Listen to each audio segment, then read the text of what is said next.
섬이라는 지정학적 위치 때문에 섬의 운명은 바람잘 날 없었다. 항파두리와 항몽소립이 외세에 시달려야만 했던 제주의 역사를 말해주는 상징이다. 고려 말 몽골에 대항 제주에서 마지막 항쟁을 펼쳤던 삼별초.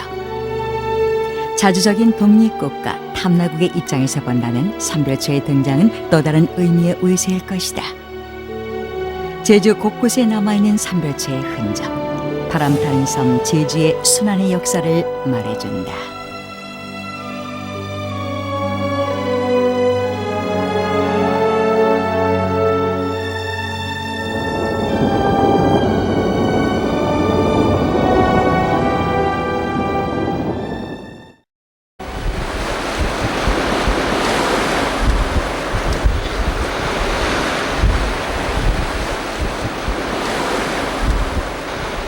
해녀의 자맥질로 그 어느 때보다도 활기찬 제주시 화북 앞바다.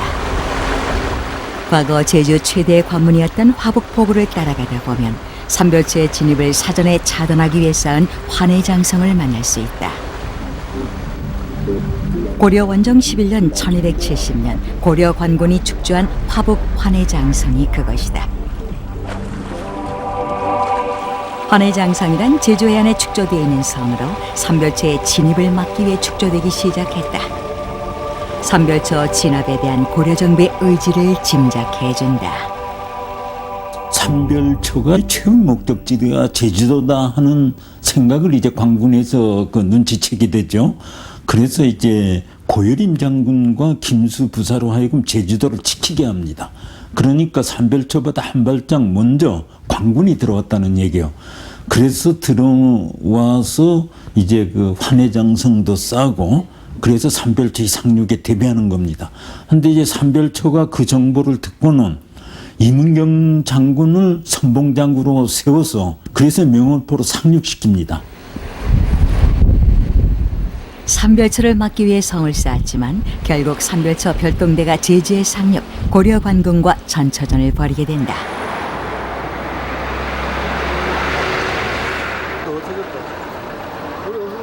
제주시 화북 거로마을 입구 동제원터.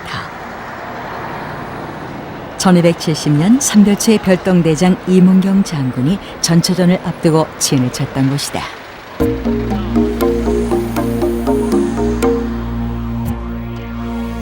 별도봉 아래 아직도 맑은 물이 흐르는 계곡. 별도천이라 불리던 이곳이 바로 삼별초 별동대와 관군이 본격적인 전투에 앞서 전처전을 치루었던 송담천이다.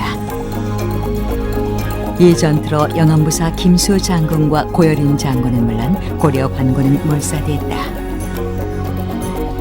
이후부터 제주는 삼별초가 장악하기에 이른다.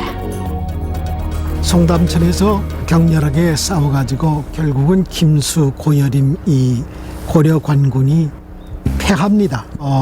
이제 삼별초는 이 제주 북쪽 해안을 장악하면서 한 2년 이제 삼별초 김통정 장군이 올 때까지 제주를 장악하고 있죠. 고려 관군을 진압한 삼별초의 등장은 제주 사람들에게 곧 해방을 의미했다.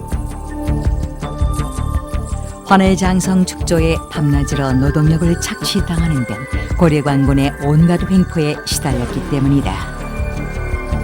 이 삼별초 군대를 일종의 해방군으로 인식을 했던 겁니다. 관군의 어떤 횡포 이런 데 시달렸던 도민들이 관군을 싫어하게 됐고 그런 상황에서 삼별초 군대가 들어와서 도민들이 싫어하는 관군을 향해서 싸움을 전개해 주니까 도민들은 이 이문경 부대를 우리를 구하러 온 해방군으로 인식을 해서 적극적으로 도왔던 거죠.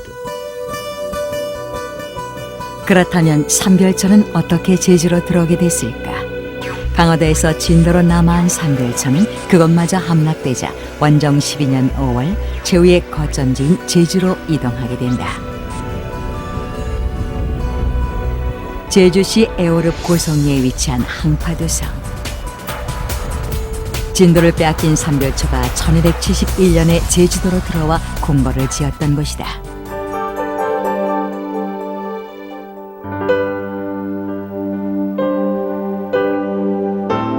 대부분이 석성인 제주에서 유일하게 찾아볼 수 있는 토성인 항파두성.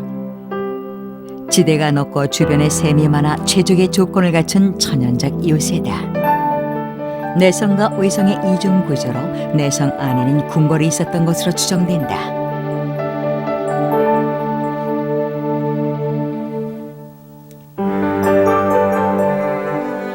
항파두성의 고전은 대모항쟁의 결의만큼이나 견고했다. 겹겹이 서울사 적의 침입을 사전에 차단했다. 삼별초 최후의 격전지인 항파두성. 여몽연합군에 맞서 격전을 벌이다가 결국 원종 14년인 1273년 최후를 맞이했던 장소다. 제주도로 근거지를 옮긴 이후에도 삼별초의 활동은 계속 이어졌다. 전라남도 해안지역과 충청남도 일부 지역, 거제도, 경상도 등을 침입해 지방관이나 몽고인 병사를 살해했을 뿐 아니라 곡물 운반선과 전함을 약탈하거나 불태웠다. 항전에 필요한 물자를 확보하는 동시에 적의 해상작전을 봉쇄하려는 의도였다. 삼별초가 제주에서 2년 남짓 지내면서 다도해 쪽에서 조공을 바치러 가는 배 이런 것들을 노략질해서 물품을 빼앗기도 하고 또 배도 약탈하고 몽골은 특히 그 일본을 정벌해야 되겠다는 그 욕심 때문에 제주도를 빨리 이제 자기들 수중에 넣고 싶어 했어요. 드넓은 백사장이 펼쳐져 있는 함덕해수욕장.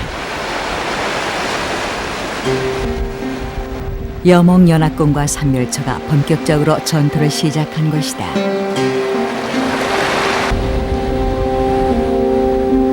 여몽연합군의 좌군은 명월포로, 중군은 함덕포로 상륙, 협공을 펼치면서 삼별초와 격전을 벌였다.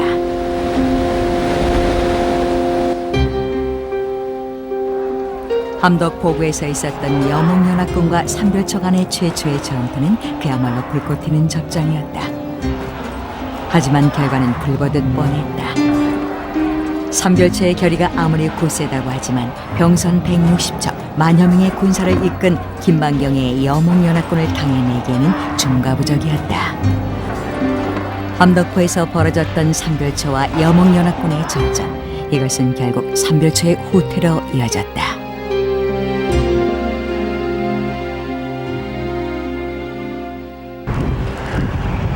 애월읍 하귀 1위에 자리 잡은 파군봉. 군대를 격파한 봉우리란 뜻으로 삼별초의 자취를 느낄 수 있는 곳이다. 함덕포에서 배에 후퇴한 삼별초가 여몽연합군과 또 한 번 일전을 벌였던 것으로 삼별초는 이곳에서도 크게 패하고 결국 항파두성까지 밀려가게 된다.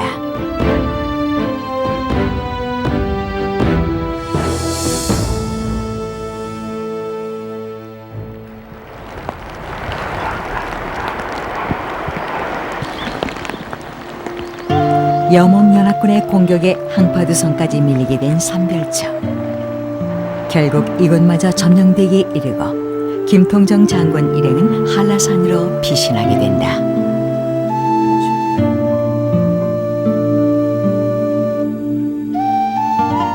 한라산 붉은 오름에서의 최후의 격전. 하지만 결국 패하게 되고 김통정 장군은 스스로 목숨을 끊었다. 그렇다면 우리는 삼별초를 어떻게 평가해야 할까?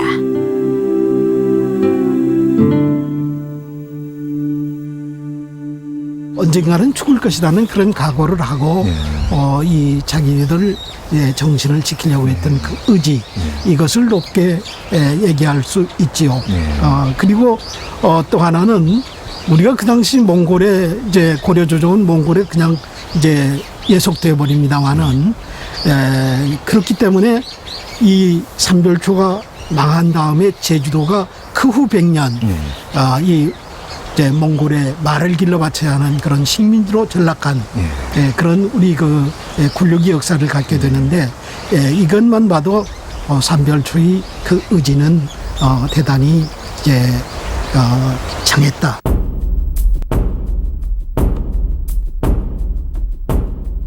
삼별초의 전멸은 곧 몽골의 장악을 의미했다. 제주는 이때부터 100년 동안 지배를 받게 된다. 바로같이 총광부가 설치되고 군사가 주둔하는 등 몽골의 직할지가 되어 수탈을 받게 된 것이다. 이러한 치욕의 역사는 1374년 최영 장군이 목호의 난을 진압할 때까지 계속됐다.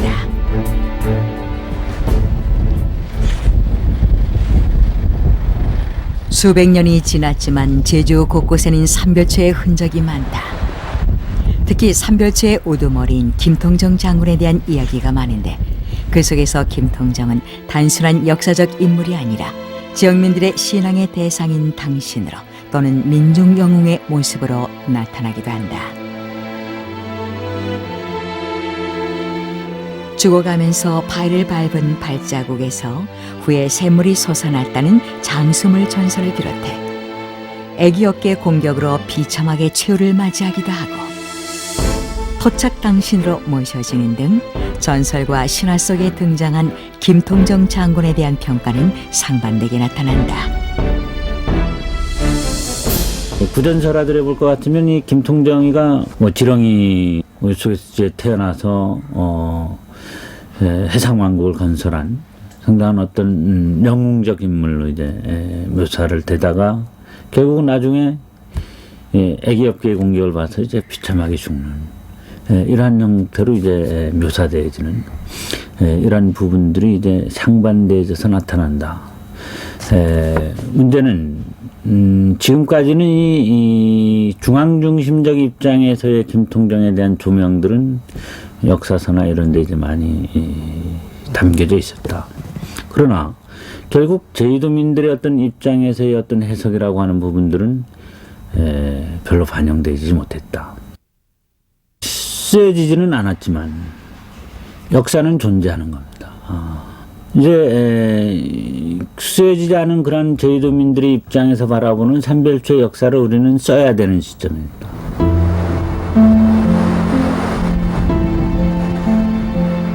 섬이란 이유 때문에 끊임없이 외세에 시달려야 했던 제주.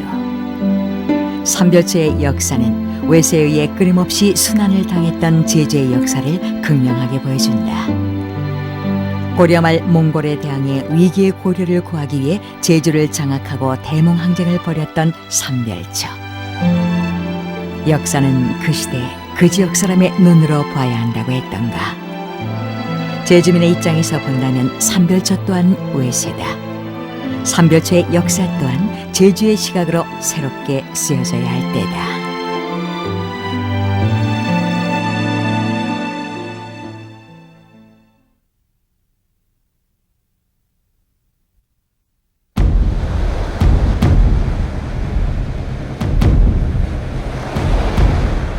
사면이 바다로 둘러싸인 섬은 태생적으로 가혹한 운명을 안고 있는지도 모른다. 섬이란 이유만으로 고려시대부터 내내 외적의 침입에 시달려야만 했던 제주.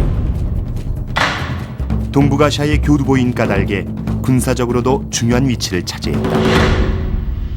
언제 어떻게 침입할지 모르는 적의 잦은 공격은 방어시설을 발달시키는 계기가 됐다. 그 중에서도 대표적인 것이 제주 해안을 따라 쌓았던 환해장성이다.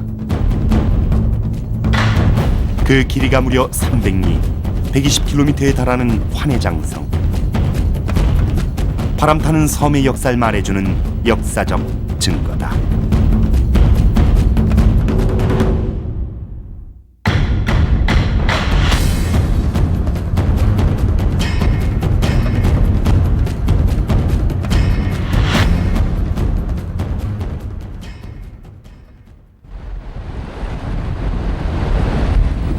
한바탕 거세게 불어닥치는 태풍처럼 언제 어떻게 적이 침입해올지 모른다. 항상 위험이 도사리고 있는 것이 섬의 운명이다.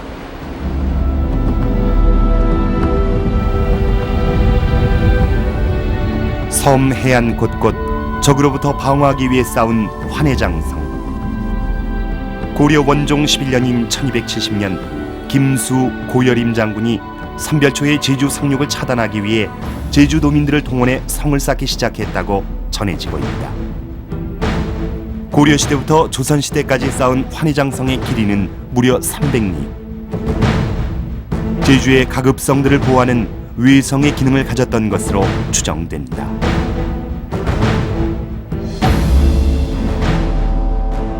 기록을 보면 둘레가 300여리, 삼별초가 진도를 장악하고 있을 때 고여림이 군사 1000여 명을 거느리고 삼별초를 방비하기 위해 장성을 구축하게 됐다고 기록하고 있다. 삼별초가 이제 쳐들어온다고 하니까 삼별초를 막기 위해서 해안 이제 300리에 석성을 그 축당을 쌓은 걸로 그렇게 나타납니다. 하니까 그 기초는 분명히 고여림 장군이 쌓은 게 맞다고 봐요. 근데 그게 그 불과 3개월 사이에 그렇게 쌀 수가 있느냐. 그 이문경 장군이 쳐들어와서 이제 그 전멸당합니다. 관군이. 그게 불과 3개월이거든요. 그러니까 3개월 사이에 그렇게 300리의 그런 장성을 쌀 수가 있었느냐. 이게 의문이거든요. 그래서 기초는 쌓았지만은 삼별초가 들어오고 나서 오히려 관군이 쳐들어오는 데 대비해서 더 보강한 걸로, 그러니까 시작은 관군이 했지만은 그걸 완성한 것은 삼별초가 한 걸로.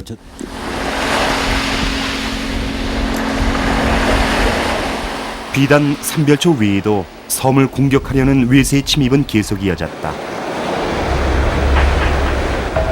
고려 충해왕 때부터 끊임없이 외구에게 공격을 받았으며 바다를 통한 외적의 침입은 조선시대까지 이어졌다.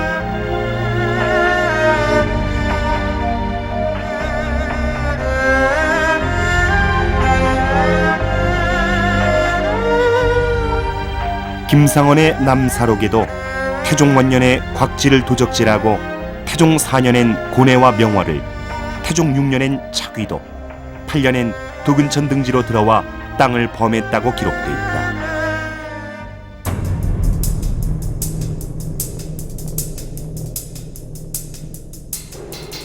그렇다면 잦은 외구의 침입에도 제주가 끄떡없었던 까닭은 무엇일까? 그것은 환해장성 때문이었다.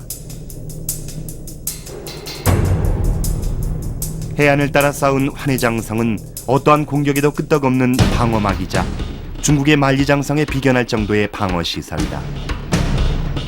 이러한 사실은 남사록에도 명시돼 있다.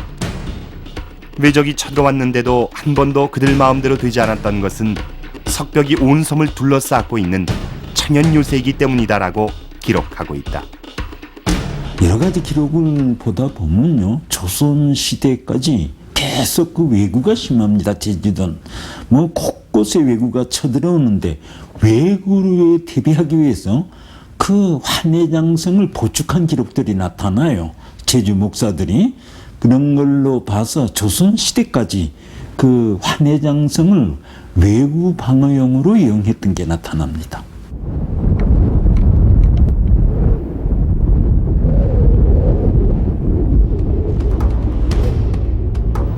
환해장성과 더불어 왜구들의 침입을 막기 위해 쌓은 방어시설이 있다. 바로 진성으로 대표적인 것이 구좌읍 하도리 별방진이다. 별방진은 구좌읍 하도리의 옛지명. 조선 중종 5년인 1510년 장림 목사가 김영 방어소를 옮기고 설치한 방어시설이다. 우도에 자주 왜구가 침입함으로써 적의 침입에 대비하기 위해 축조한 것이다. 총 길이 약 1008m, 높이 약 3m의 성으로 제주에 설치된 9개의 진성 중 명월진성 다음으로 큰 규모를 자랑한다. 그만큼 동쪽 지역에 왜구의 침입이 얼마나 많았는지 보여준다.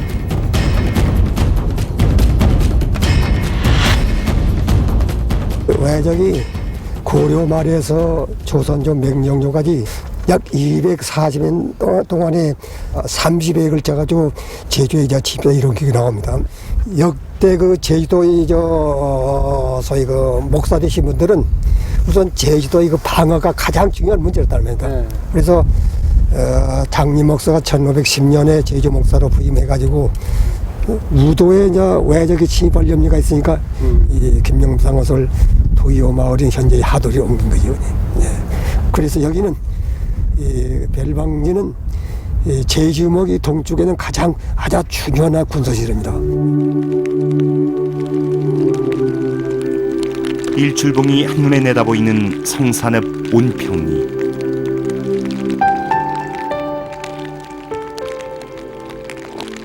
힘찬 해녀의 숨빗소리가 살아있는 온평리는 해녀 마을뿐 아니라 해안도로에 길게 늘어서 있는 환해장성으로도 유명한 마을이다. 그 길이가 무려 2120m에 달해 다른 마을의 환해장성과 비교해 매우 긴 편인 온평리 환해장성. 이곳 환해장성은 조선 후기 세계 열강의 이양선들이 자주 출몰하게 됨에 따라 쌓은 것이다. 탐나 기년을 보면 영국 선박이 우도에 정박하자 권직 목사가 크게 놀라 그에 겨울 도민을 총동원해 환해장성을 수축했다고 기록하고 있다. 1845년 때 영국의 사마랑호라는 배가 우도에 정박한 뒤에 1개월간 해안 측량을 한다는 명분으로 상륙을 하고 돌아간 적이 있습니다. 이에 대한 위협을 느껴가지고 당시 권직 목사가 또 저쪽에 성산포 일대를 중심으로 해서 성을 쌓았다라고 하고 있습니다. 아마 온평리에 남아있는 그 환해장성은 이러한 우도 가까운 지역에 이양선이 출몰한 것에 대비해서 쌓여졌던 후대의 환해장성이 아닌가. 섬 전체에 걸쳐 300리나 축조됐던 환해장성. 하지만 현재 원형이 남아있는 곳은 10여 군데에 지나지 않다. 그나마 그곳 또한 많이 훼손된 상태다. 허물어지는 것은 물론 주변에 쓰레기가 쌓이는 등 방치돼 있다. 역사적 가치뿐 아니라 문화관광 상품으로도 가치가 높은 환해장성. 환해장성 보존 대책이 아쉽다. 바다로 둘러싸인 이 제주의 특성상 해안 방어를 위해서 쌓여졌던 그런 성으로서 상당히 역사적 가치가 높은 것이죠. 그래서 다른 지역에서는 거의 보이지 않는 그런 성의 특징을 갖고 있고 명칭 자체도 환해란 그런 표현에서 보듯이 상당한 독특한 그런 가치를 갖고 있다고 봅니다.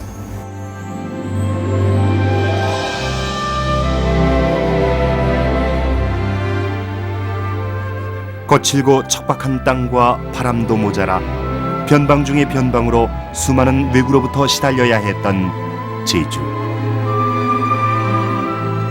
섬이라는 지정학적 위치 때문에 중앙정부와 독립적으로 자주 방어를 해야만 했던 제주는 하루하루가 바람 타는 세월이었다. 적으로부터의 방어, 부역의 고통 등 아직도 수많은 제주 사람들의 한숨과 고통이 서려 있는 방어진지. 제주의 방어 시설이 다시 주목받는 까닭.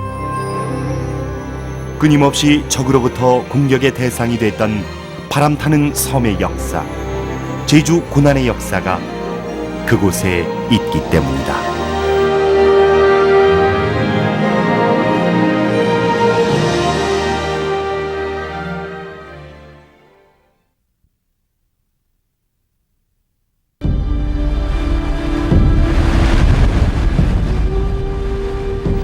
사면이 바다로 둘러싸인 섬 제주. 끊임없이 외부의 침입에 시달려야 했던 이 섬에서 살아가기 위해 제주 사람들은 섬을 돌아가며 돌을 쌓고 방어 시설을 갖추며 숙명과도 같이 이 섬을 지켜야 했다. 절에고도 누구의 도움도 쉽게 받을 수 없었기에 섬은 군사와 행정에 있어 강력한 체제를 갖춰야만 했다. 바로 읍성이다.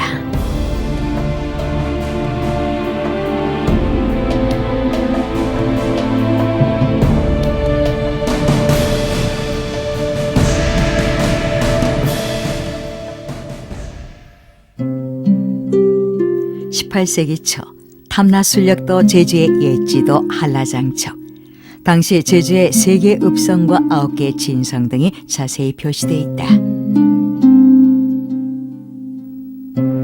이 중에서 읍성은 행정과 군사 목적을 동시에 갖춘 읍치의 성으로 제주에는 제주읍성, 정의현성, 대정현성이 있었다.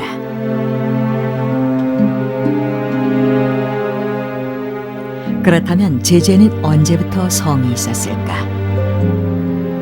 신증 동국 여지 승남에 고성의 흔적을 언급한 대목이 보이는가 하면 삼별초 별동대장 이문경이 제주성에 도착했을 때 성주 고인단이 성문을 굳게 닫고 열어주지 않았다는 기록도 전해진다.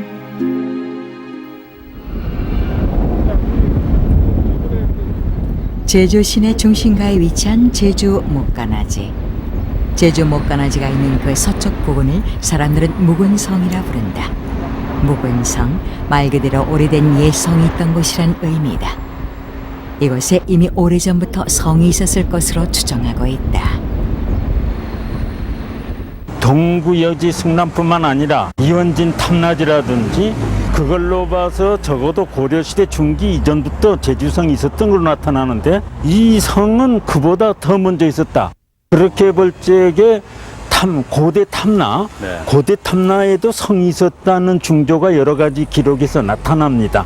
그걸로 볼 적에 바로 이 옛 성터가 탐나국 시대의 성터였다. 이런 결론이 도출됩니다.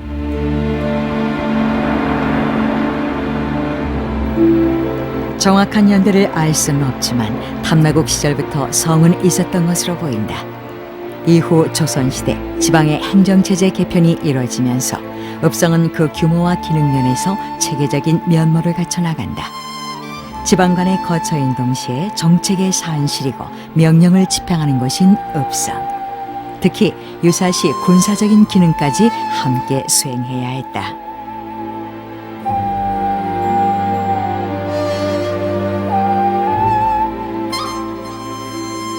원래 제주는 전 지역을 제주목이 관할했다.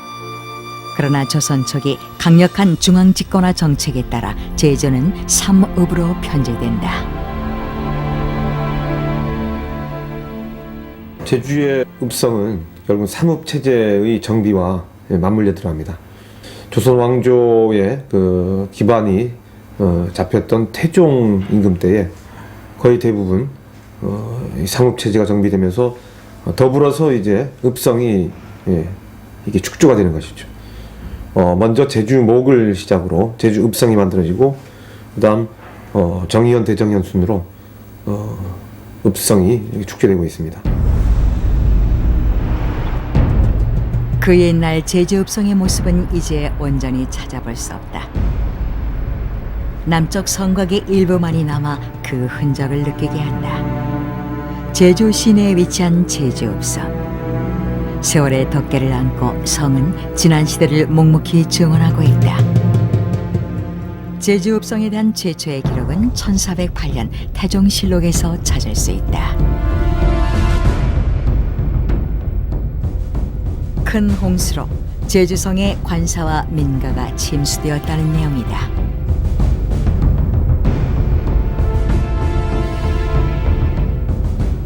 또한 신증 동국 여지 승남에는 제주 읍성의 규모와 위치에 대해서도 비교적 자세히 나와 있다. 이것으로 봐 당시 제주성은 산지천과 병문천을 자연 해자로 삼아 축조되었음을 알 수 있다.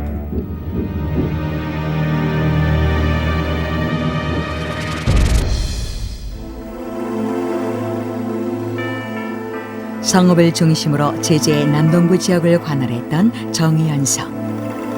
그러나 처음 정성이 성읍에 있었던 것은 아니었다.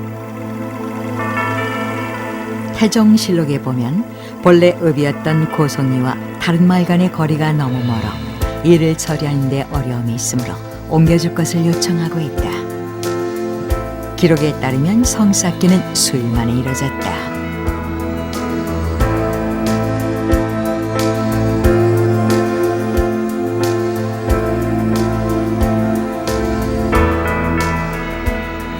비교적 성의 원형이 많이 남아있는 대정현성은 태종 18년 초대 대정현감인 유신이 한 달 만에 완성한 것으로 알려져 있다.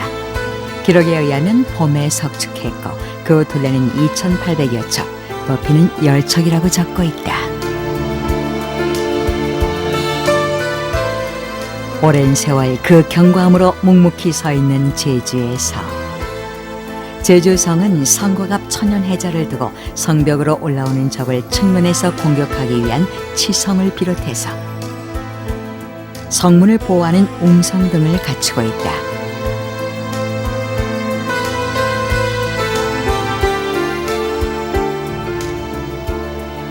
성 쌓기는 양옆에 굵은 돌을 쌓고 안에는 잔돌을 넣는 허튼 쌓기 방식으로 이루어졌다.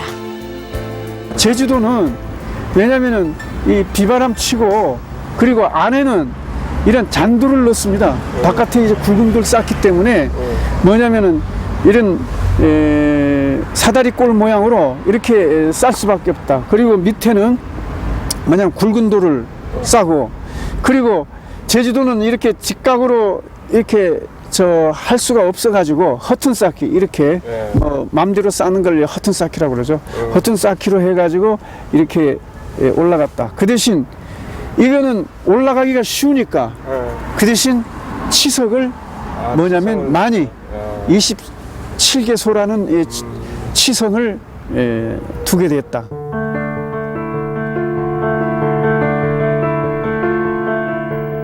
왜구들은 수시로 나타나 방화와 약탈, 인명살상을 일삼았다.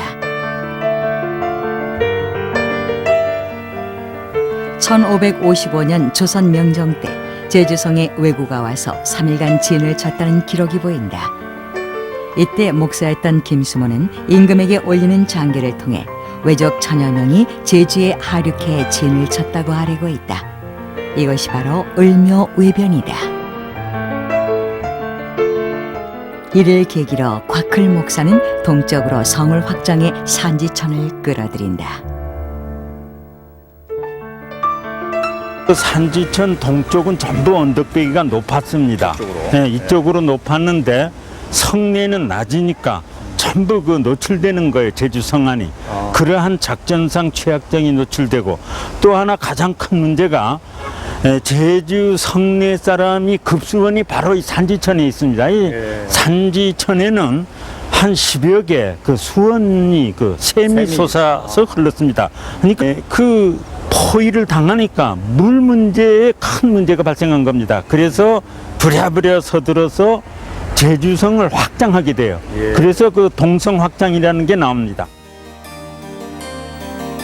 특히 임진왜란이 발발하면서 왜구에 의한 인명피해와 약탈은 극에 달한다.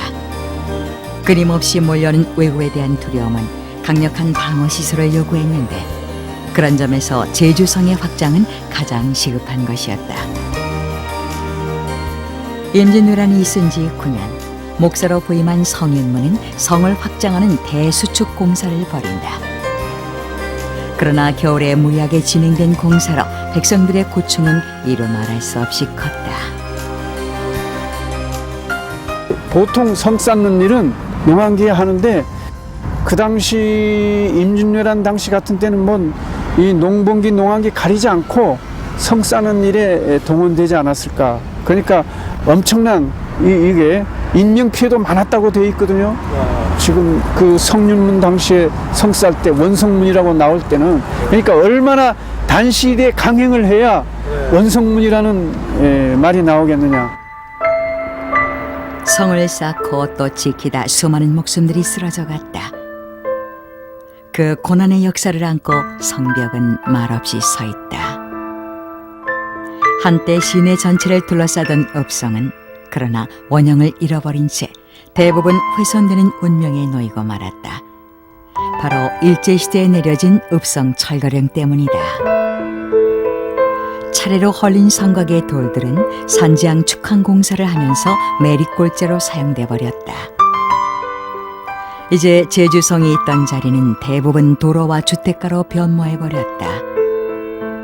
오연단 부근 그 흔적이 남아있는 제주읍성은 세월에 비껴 쓸쓸한 모양을 하고 있다. 오랫동안 행정과 군사의 중심 시설로 외부로부터 경과하게 이 땅을 지켜온 읍성.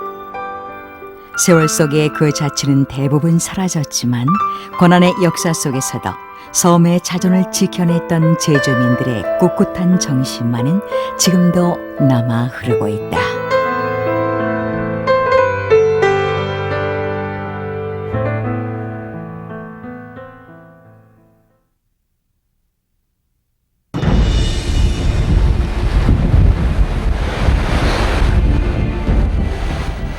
긴 세월 제주섬은 저 바다 너머 언제 출몰할지 모르는 적으로부터 늘 시달려야 했다. 물러설 수도 피할 수도 없는 숙명. 팽팽한 긴장 속에서 제주섬은 스스로 독자적인 방어선을 구축해야만 했다. 섬의 사면, 언제 어디서 나타날지 모르는 적의 출몰을 알리기 위해 설치된 봉수와 연대는 이 섬을 지켰던 최전진기지였다.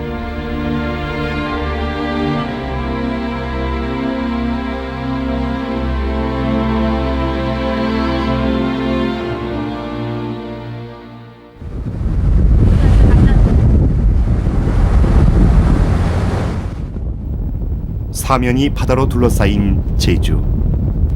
고려 말에서 조선조에 이르기까지 섬 사람들에게 바다는 두려움과 공포의 대상이었다. 수시로 제주를 노리며 약탈을 일삼던 외적이 늘 출몰했기 때문이다.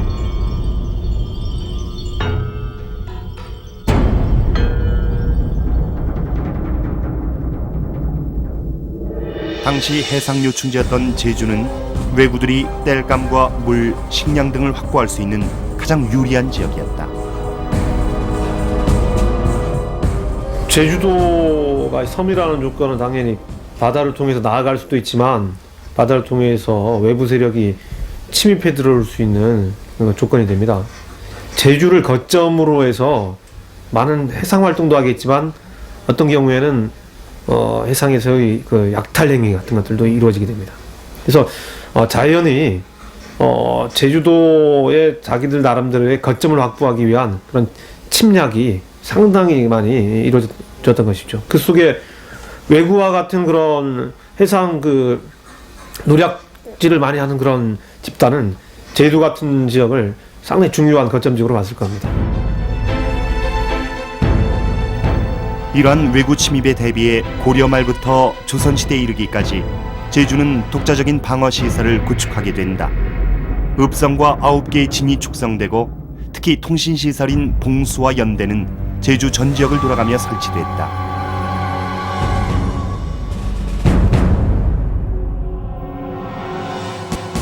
이형상 목사의 남한박물에 따르면 당시 제주엔 봉수와 연대가 63곳이 있다고 기록하고 있다.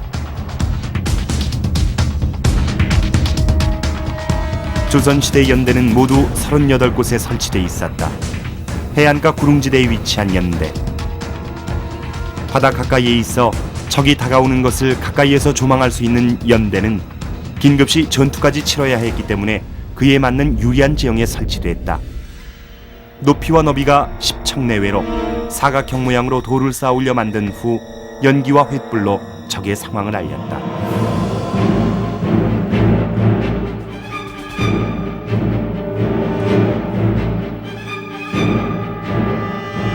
반면 산이나 오름처럼 높은 지대엔 봉수가 설치됐다.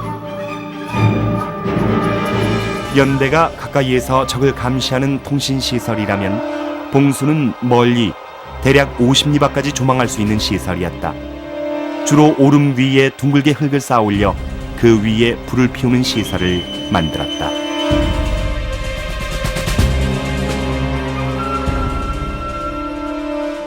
조선 왕조가 들어서자마자 이 왜구에 대한 확실한 처리를 하지 않으면 안 되겠다. 이 세종 때부터 이런 봉수연대, 특히 연대가 많이 만들어지는 것이고, 봉수대에는 별장 6사람, 그 다음 봉군에서 이제 12명 내지 36명이 배치되고, 그 다음에 연대에도 마찬가지로 별장 6명하고 담당하는 직군 12명이 배치되는데, 대체로 먼저 적과 맞닥뜨리는 곳은 이제 연대가 됩니다. 해안가니까. 그래서 해안가에 있는 이 병사들은 직접 적과 맞닥뜨려서 싸울 그런 태세까지도 갖췄던 걸로 보입니다. 조선시대의 복년 별장강 절목을 보면 절의 고도인 섬의 방어에 얼마나 신경을 썼는지 짐작해 한다. 적의 출몰을 알리는 데는 그 상황의 진전에 따라 오거법을 따랐다. 더불어 낮이면 연기를 피우고 밤이면 횃불을 들어 적의 출현을 알리도록 하고 있다.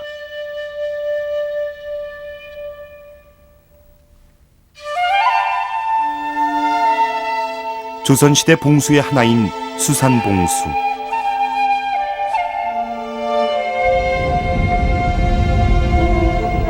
성산읍 고성리에 위치한 수산봉. 이곳에 오르면 제주의 동쪽 해안지대가 한눈에 펼쳐진다. 멀리 성산 일출봉과 우도에 이르기까지의 탁 트인 조망은 적의 출몰을 관찰하기에 더할 나위 없이 좋은 입지 조건이다. 이곳에서 북동쪽으로는 성산봉수와 남서쪽으로는 독자봉수와 교신하며 제주 전 지역으로 퍼져나갔다.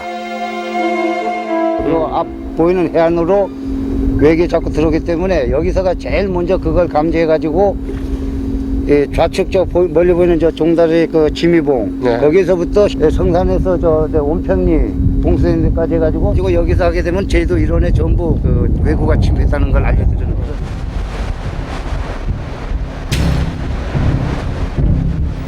이처럼 제주는 봉수와 연대를 통해 매우 긴밀한 비상연락 체계를 세워놓고 있었다. 불시에 적이 나타나면 하나의 봉수와 연대에서 시작된 신호는 온 섬을 돌아가며 일시에 불을 밝히고 일사불란하게 방어 태세를 갖춘다.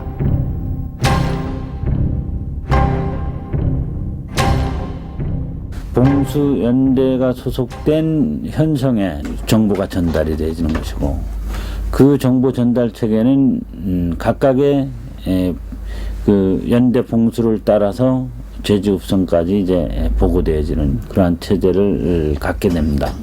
저희도 뭐 어디에서 이제 군사적 상황이 발생하더라도 저희도 전도는 비상체제로 이제 돌입을 하게 되는 거죠.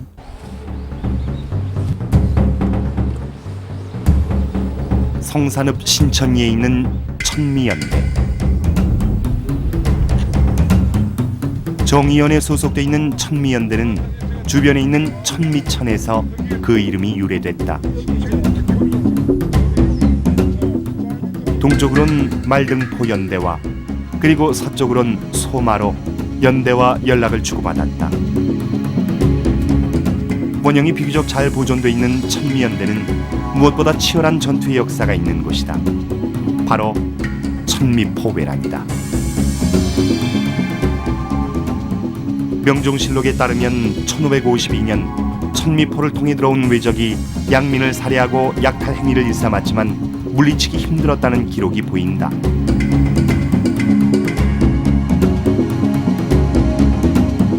왜구들이 그 천미포로 침입을 해가지고 와서 저 약탈도 해가고 살인도 하고 뭐 이렇게 해서 그 천미포에서 이놈들이 올라오면은 거기서만 그치는 것이 아니고 한참을 육지로 자꾸 올라오는 거 그렇게 해서 싸우면서 퇴치시킨 그런 기록이.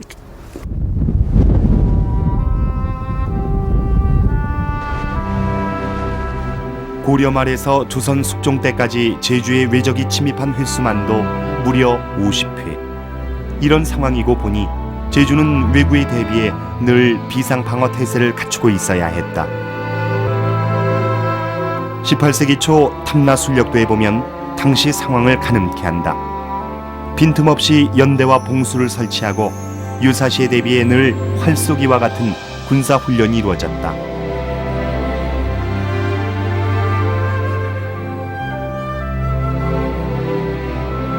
이로 인해 제주 사람들이 겪어야 했을 고초를 어찌다 말로 하겠는가.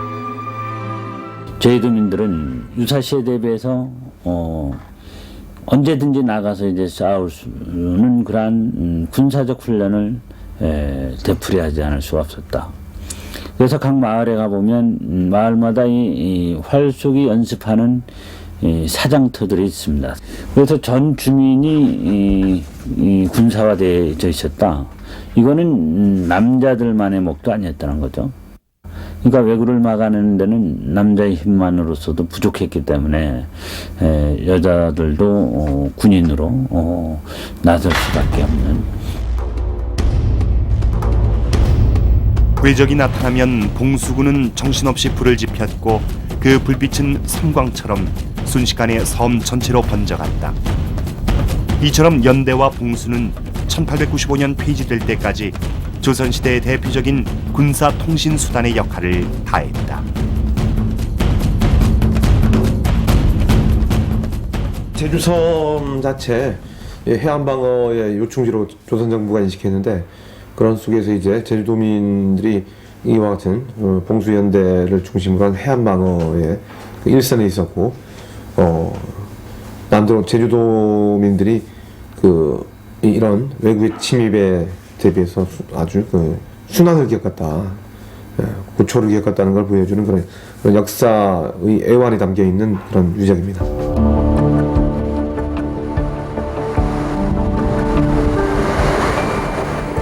변방의 땅 제주. 빈번하게 왜구가 찾아드는 이 땅에 살기 위해선 스스로 섬을 지켜내지 않으면 안 됐다. 그것은 이 땅이 타고난 고달픈 숙명과도 같았다. 바다와 오름 위에서 먼 바다를 응시하며 다가오는 적을 고독하게 기다려야 했던 제주 사람들. 연대와 봉수, 그곳엔 이처럼 고난의 세월을 보내야 했던 섬 사람들의 아픈 역사가 아로 새겨져 있다.